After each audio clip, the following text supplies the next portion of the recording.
agenda. On the consent agenda, I'm going to ask you to add at B7 to approve volunteers for the Animal Resource Center. At B8, permission to hire 2 seasonal part-time employees in environmental services. At B9, permission to hire a deputy court clerk in the municipal court. At 8A, I'm going to ask you to approve a contract renewal for a 5310 Senior and Disabled Transportation Program. Anybody else have any changes? All right, could I have a motion to adopt the agenda with those changes? So moved. Second. All in favor? Aye. Any opposed? This time of year is always a good time to update our community on what's going on, and it seems to be the time that most of our civic organizations and student groups are starting to meet again after a summer off. And so I've had the opportunity to speak to several groups in the past 2 weeks, the Garden Club and the Women's Forum and the student government groups on campus, and it's really a great time to get to share the exciting projects that we have underway. One of those projects, you will notice, is right behind City Hall. Thank you to Mark Levy and Rihanna Mayoral and all of our street department guys who have been working nonstop for the past few days to build a really cool turf platform in front of the mural. Once this park is done and we get all of this reworked, it is going to be a really cool area behind City Hall, and something that we're really proud of, and it'll make a great place to take photos, and it'll make it safer when you're down there in a parking lot taking photos. We were glad to have the Mississippi Economic Council tour in Oxford this week for a session on securing Mississippi's future. It was held at the Courtyard Marriott, and we had a great turnout. Our Chief Operating Officer, Bart Robinson, and I had a great meeting with members of university administration this week. Before the pandemic, we used to meet once a month without any real agenda, but just to discuss kind of what our priorities were, what was going on, so that the right and the left hand knew what each other were doing. We kind of got out of the habit, but we have started those meetings back up. We met this week, and it was great to see what is going on campus and to share with them some of the things that we're doing. We got another home football game coming up this weekend, looking for big crowds and really good weather, and hopefully another Rebel win. Next week, there's several exciting events in Oxford. The University of Mississippi's year-long recognition of distinguished alumnus James Meredith and the 60th anniversary of the integration will be held on Wednesday, September 28th, that evening at the Ford Center, and Alderman Howell Atkinson will be representing the city and presenting the resolution that we are going to adopt in just a few minutes on our agenda.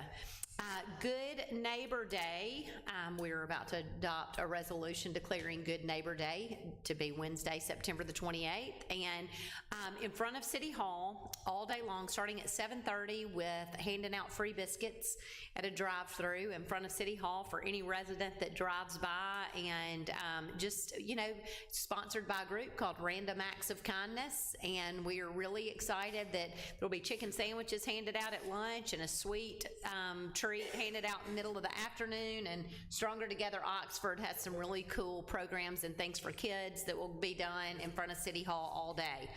I, along with Alderman Bailey and Chief Operating Officer Bart Robinson, will be heading to DC on Monday for the week to meet with members of our legislative offices and with some different folks with the Army Corps of Engineers and other agencies. And, you know, we'll go asking for cash money like we always do. So that is the mayor's report. I would ask you to authorize the approval of the minutes of the regular meeting on September the 6th, 2022, and the recess meeting on September 14th. Motion made. Second. All in favor? Aye. Any opposed? Ask you to authorize the approval of accounts for all city departments. So moved. Second. All in favor? All in favor? Any, I'm like, okay. A little ahead there. Is that how we're doing this? Okay. Any opposed? All right. Ask you to consider the consent agenda with the additions.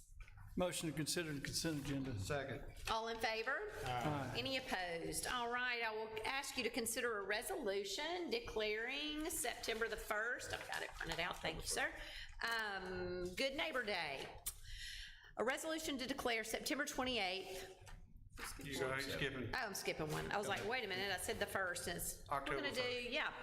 A resolution to declare October 1st as James Meredith Day in the city of Oxford, Mississippi, officially recognizing and memorializing the day in 1962 when James Meredith was allowed to become the first African-American student to attend the University of Mississippi. Whereas James Howard Meredith was born on June 25th, 1933 in Kosciuszko, Mississippi, and raised on his family's farm in Atala County, and graduated from Gibbs High School in St. Petersburg, Florida in 1951, and then served in the U.S. Air Force from 1951 to 1960, including a 3-year tour of duty at Tachikawa Air Base in Japan. Might want to practice that word before you do the presentation on campus. Whereas James Howard Meredith returned to his home state, determined to become the first African American to attend the University of Mississippi, he attended Jackson State College from 1960 to 1961 and applied for admission to the University of Mississippi in January 1961. Whereas the state took several measures to prevent his admission, including sending a telegram denying his admission, leading to a court battle resulting in the U.S. Supreme Court ruling on September the 10th, 1962, that Meredith was to be admitted to the university. Whereas on September 30th, 1962, a deal was reached between Governor Ross Barnett and U.S. Attorney General Robert Kennedy to allow Meredith to enroll. A riot broke out on campus, ending in the death of 2 bystanders, 206 marshals and soldiers wounded, and 200 individuals arrested. Whereas on October 1st, 1962, James Howard Meredith was allowed to register for classes, becoming the first African-American student to enroll in the University of Mississippi. Federal troops remained on campus for more than a year to ensure his safety. In spite of these challenges, Meredith graduated with a bachelor's degree in August of 1963 and went on to earn his LLB in 1968 from Columbia Law School.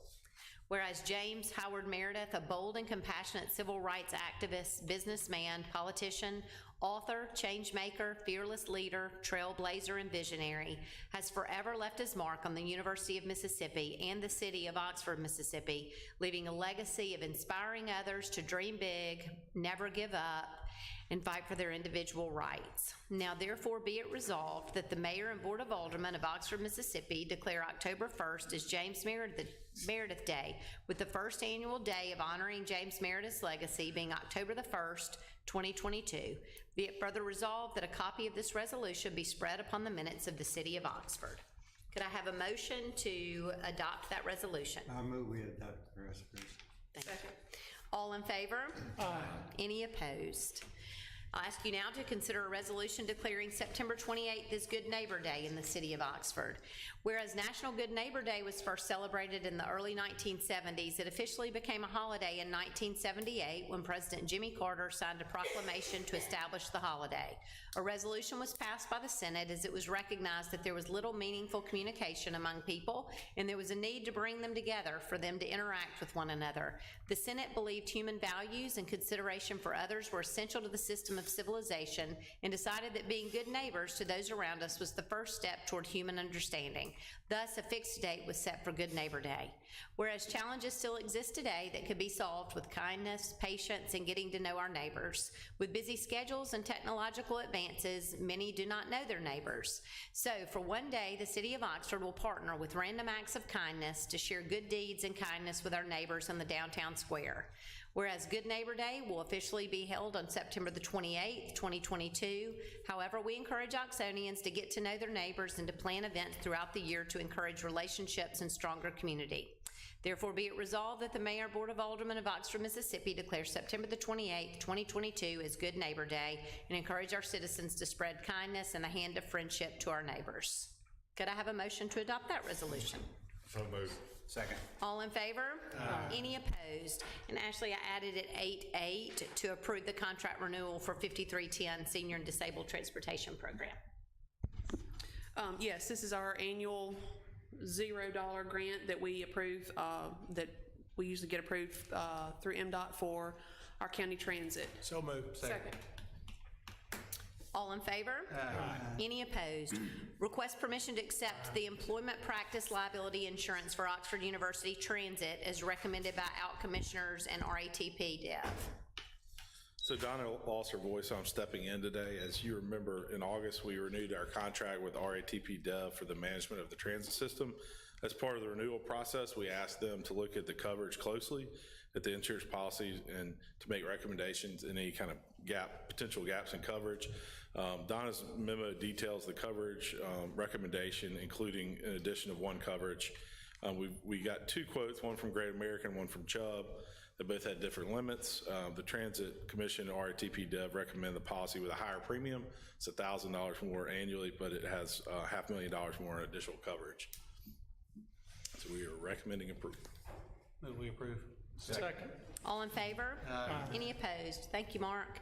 Request permission for 3 employees in the Development Services Planning Department to attend the Miss Al American Planning Association Conference on October 23rd through the 26th in Perdido Beach, Alabama, at an estimated cost of $3,750. Motion made to approve. All in favor? Any opposed? First reading of a proposed ordinance amending Chapter 94, Solid Waste, Article 3, Collection and Disposal, Sections 94-58 and 94-60, Garbage and Recycling Collection Fees. Amberlyn Lyles, welcome. Good evening. Your eyes are not deceiving you. This is the second version of the first reading.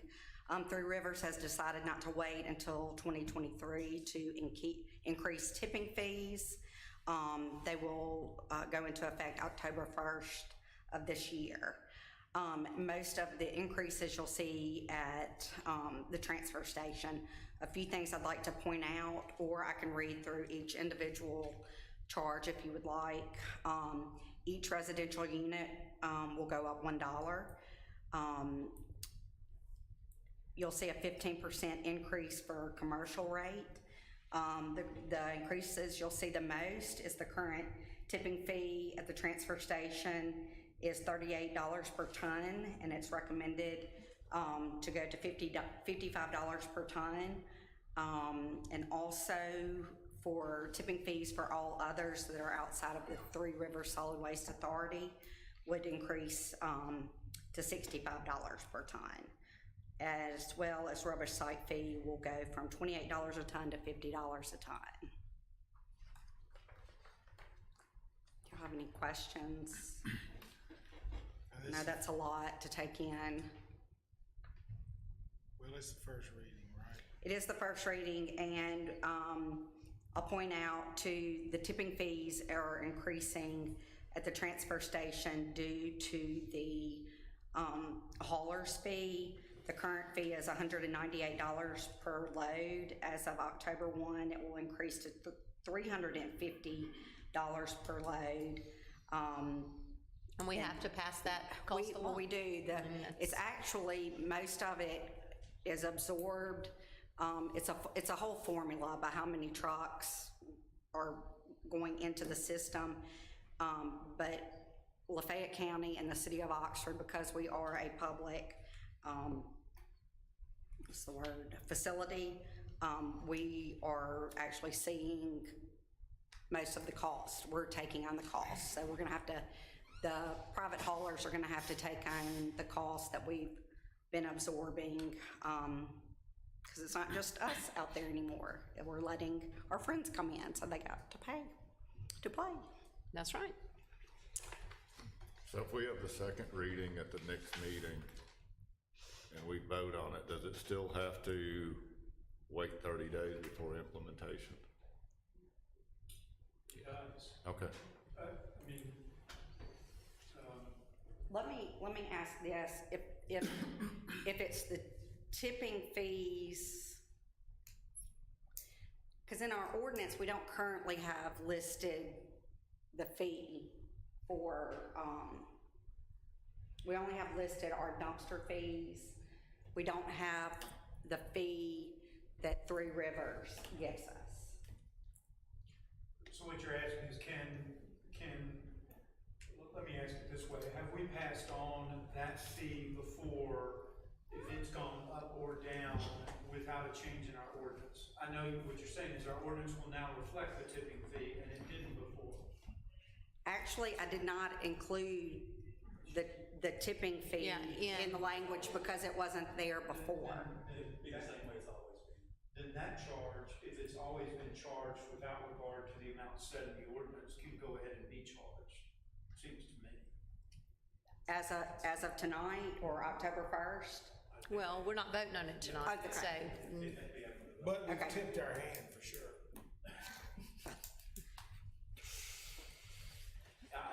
I don't know, there is, if you all pass something unanimously and you can show that it's a health, welfare, and safety, like emergency almost, and I always am very hesitant to call them that. yeah, well, I mean, I think that if I'm not comfortable with voting on that tonight. I think we need to have a public hearing on that portion as well. And But even- once adopted 2 weeks from now, with or without changes, once it is adopted 2 weeks from now, the tipping fee could go ahead and be charged, but the rest would have to wait the 30 days. Yeah. 30 days. 30 days ain't gonna break us. I mean, No, but No, if I we mean- go ahead and get that tipping fee implemented.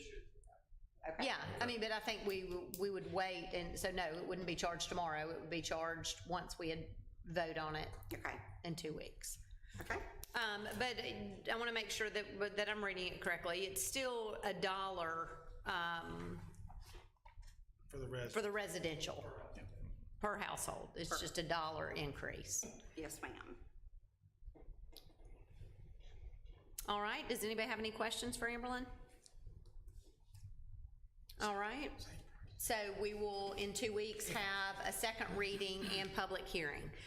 Request permission to accept reverse auction bids for equipment for the Environmental Services Department. Did we skip one? Oh, probably. I'm just skipping all over the place tonight. Okay. First reading of proposed ordinance amending Chapter 94 Solid Waste, Article 3 Collection and Disposal, Section 94-55 Collection Service for certain materials not provided by the city. This would be an addition to our current ordinance that I would like to say would help neighbors practice being a good neighbor. It's additional language that would prevent abuse of weekly collection that we offer.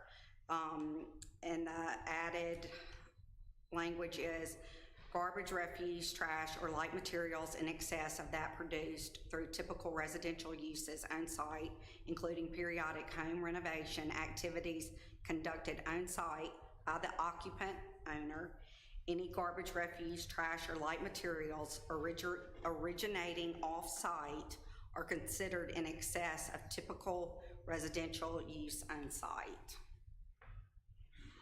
This is to address the issue of of a house that has weekly piles of sofas and household items and things that couldn't be generated from that individual occupant owner. So we're seeing this in numerous places across town, and so this should allow us to continue to pick up what we intend to pick up and have a way to address it when it becomes a burden and too much. So again, that is a first reading. We will have a second reading and public hearing on that ordinance change as well at our next meeting. Now, request permission to accept reverse auction bids for equipment for environmental services. Okay, we had several online auctions, reverse auctions last week. These are all budgeted. Permission to accept bids for one front-end loader refuse truck from Sansom Equipment for $364,248. Option 2, we did 2 options because what was available, and you can't put them in the same auction because you're like comparing a Ford to a Chevy, and anyway, it messes up, so you have to do, we did separate options. And this is 2 front-end loader refuse trucks from Ingram Equipment for $810,450. That is $405,225 per unit. A grapple knuckle boom truck from Tag Truck Center at $268,500. One roll-off hoist truck from Tag Truck Center for $225,000. One automated side load refuse collection truck from Sansom Equipment Company at $418,252.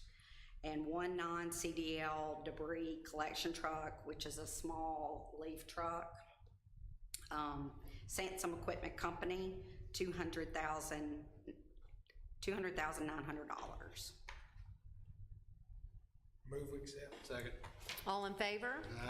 Any opposed? I'll be important to know that these are not, we may not have these this time next year. Some of them, you know what? It'll be a surprise when they all come in. Because, we're still waiting on trucks that were ordered a year and a half ago. Yeah. So some are. They are safe. budgeted for and, Yes. and passed and ordered, and that's, once we get to that stage, it's out of our control, so. Can't get them if you don't order. That's That's right. right. That's right. That's right. We're just getting in line. All right, request permission to reject bids received by reverse auction for equipment for the Environmental Services Department. As you just approved, one roll-off, truck, we, in a separate auction of an option, this one came in significantly higher, and the truck we are currently using was the lowest bid. So I would like to ask that you reject River City Hydraulics bid of, So moved. okay, thank you. Second. All in favor? Any opposed? Request permission to reject bids received and re-advertise for bids for automated refuse collection carts by reverse auction for environmental services. Move we approve. Second. All in favor? Any opposed? Great, thank you. And also, I just wanted to point out, the reason and why we're asking to re-advertise and rebid was because of delays in getting samples. So there's 3 carts outside that we're gonna try and run it through the ringer and see if we can tear them up and which one comes out best. Perfect. Thanks, Amber. Thank you. Thanks, Amberlyn. Consider work authorization with Allen and Hoschel for professional services associated with Old Taylor Road Voltage Regulator Project. Rob? Good evening. If you recall, during our budget meetings with the Electric Division of Oxford Utilities, we talked about a big project that needed to happen at the Old Taylor Road substation. We recently completed a similar project at the Conference Center substation, and that's gone well with our customers not experiencing the voltage swings that they had in the past. We'd like to focus on starting that project now with Allen Hoschel, our consultant, and then we'll move to the construction phase at a later date. All right. Second. All in favor? Any opposed? Thank you. sir. Request permission to approve a list of budget reallocations and amendments. Ashley? Yes, as we get closer and closer to the end of the fiscal year, I'm doing some cleanup housekeeping. You'll see the majority of these reallocations are net zero. However, we do have some that were either additions to or decreases to budgets. You may see one final list in October, but this is one of the Move to last approve. ones. Second. All in favor? Any Thank you. opposed? Authorize OPD code enforcement to hire Childers Lawn Maintenance to cut the grass at 627 Piedmont, PPIN 22358, and authorize the city clerk to amend the 2022 tax roll to add the cost of $200 to the 2022 receipt for PPIN 22358. Second. All in favor? Any opposed? Request permission to approve a parade assembly permit for the Oxford School District Homecoming Parade on Wednesday, October 12th. So moved. Second. All in favor? Any opposed? Request permission to accept the FY 2022 Homeland Security Grant from the Mississippi Department of Public Safety in the amount of $102,000. So it's the grant we applied for. This will go to equipment. It'll be 2 affixed license plate readers that we'll put out, and then 1 license plate reader on a trailer that we can move wherever we need to. Motion made. Second. All in favor? Any opposed? All right, request permission to accept the FY 22 Homeland Security Grant from the Mississippi Department of Public Safety in the amount of $41,500. So this will cover an active shooter kit that we'll be able to train agencies in North Mississippi on. It's a kind of a simulator, and then the last part of that will go to an explosives K9 that we'll have. So it'll be a bomb dog that they'll purchase for us. So moved. Second. All in favor? Any opposed? Thank you. Consider a proposal from Prior Morrow for a feasibility study for a new swimming pool. Mark Levy. Yes, the proposal we received from Prior Morrow highlights several key pre-planning activities that they are recommending for the pool design. Prior Morrow will be tasked with gathering community input and asking big picture questions like the overall aquatic needs of the community, determining specific location within the Stone Park campus recommendation of size and layout, and other program amenities with the proposed new swimming pool, and most importantly, determine the cost of the new facilities. This is the same process, this pre-planning process that we use for the new police station, which has worked well so far. If approved, the PRMR will report back to the board with their findings and then can advise about moving into the design process. And I'm happy to answer any questions. Move we approve. Second. All in favor? Any opposed? Thank you. Thank you. Consider material bids received for FY 22-23 and request advance permission to advertise for biannual and quarterly bids. Yes, thank you. We received our annual, biannual, and quarterly material bids on September 8th. This year, we had to change up our process because that's the only way we could get bids. So we have annual bids for some items, and then we have biannual bids for our concrete materials and supplies, and quarterly bids for our water and wastewater chemicals and our water supplies. So, Yeah, move we approve. Second. All in favor? Any opposed?